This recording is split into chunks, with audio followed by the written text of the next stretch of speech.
Papalabasin ng administrasyon na ako ay isang terorista sa loob at labas ng Pilipinas.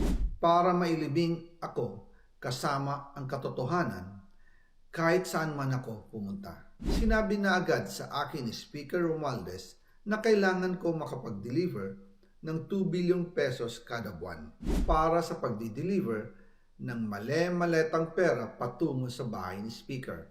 Ang sinabi mismo ni Speaker Martin sa akin na hati sila ni Pangulong Marcos sa perang yon para gamitin bilang bagsakan at imbakan ng pera mula sa mga SOP, koleksyon at deliveries na para sa Pangulo. Huwag mo akong pigilan sa mga insertions ko. Huwag ka nang makialam sa budget.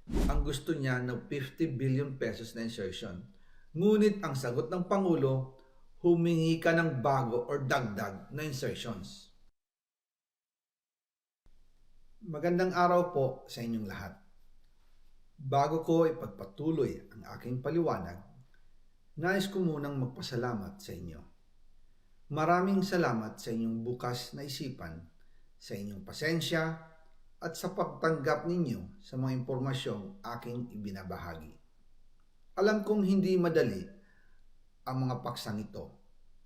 Mabibigat at mahirap tanggapin.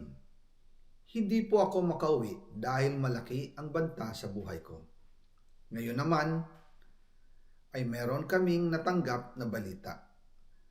Papalabasin ng administrasyon na ako ay isang terorista sa loob at labas ng Pilipinas.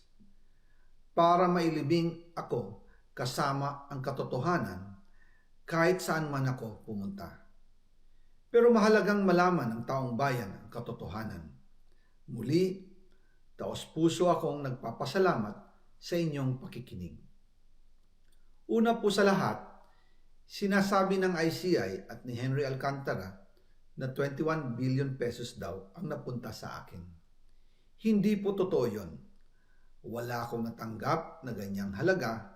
Ang totoo, mula 2022 hanggang 2025, ang kabuuang pera na dumaan sa akin para ibigay kay Pangulong Bongbong Marcos at kay dating Speaker Martin Romualdez ay umabot sa 56 billion pesos at hiwalay pa dyan ang 100 billion pesos insertion ng Pangulo sa 2025 budget. Pati na rin ang 97 billion pesos flood control insertion na inilagay sa NEP ng 2026 national budget. Balikan natin kung paano ito nagsimula. Noong 2022, kakaupo ko pa lang bilang chairman ng House Committee on Appropriations, sinabi na agad sa akin ni Speaker Romualdez na kailangan ko makapag-deliver ng 2 billion pesos kada buwan. Makalipas ang ilang araw, tumawag sa akin si Yusek Bernardo. Sabi niya, kailangan ng tulong ng Bulacan sa problema nila sa baha.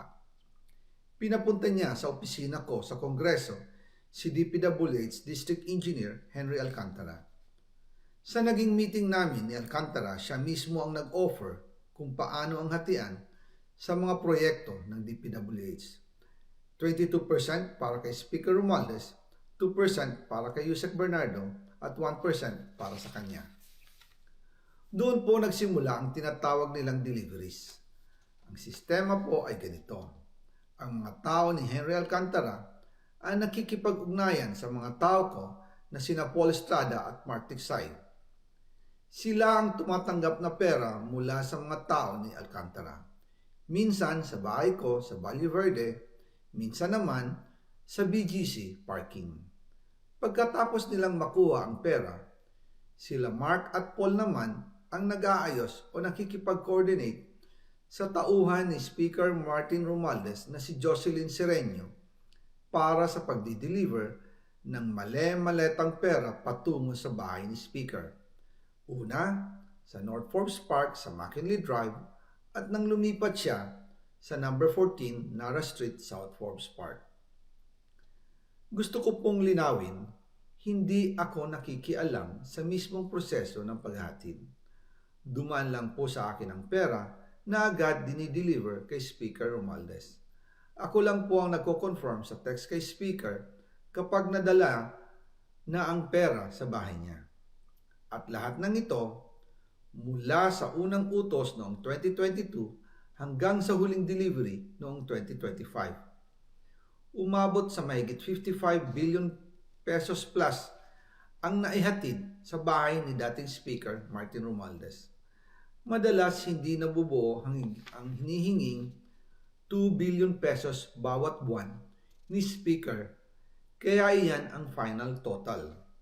Ang sinabi mismo ni Speaker Martin sa akin na hati sila ni Pangulong Marcos sa perang yon.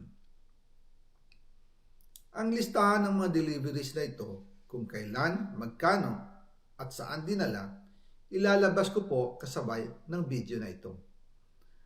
Noong November 2024, habang nasa proseso kami ng pagtatalakay ng budget, nakipag-meeting sa amin ni Speaker Martin si Yusek Jojo Cadiz. Sabi niya, masama raw ang loob ni Pangulong Marcos, wala raw siyang natatanggap na remittance.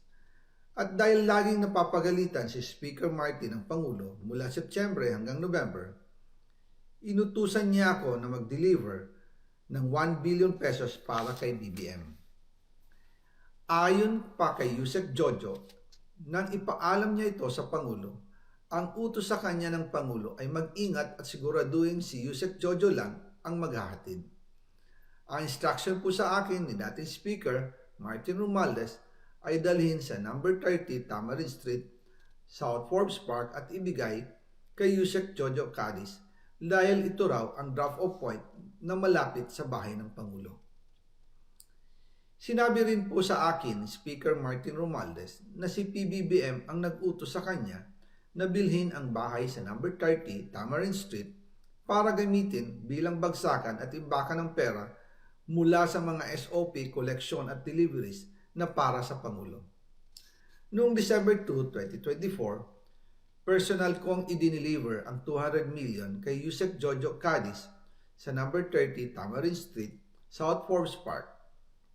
Ayon sa kanya, dadalhin daw niya ito sa bahay ng Pangulo sa number 41 Nara Street, South Forbes Park. Kasunod nito, noong December 5, 2024, muli akong nag-deliver ng 800 million sa parehong address at Yusek Jojo Cadiz pa rin ang tumanggap.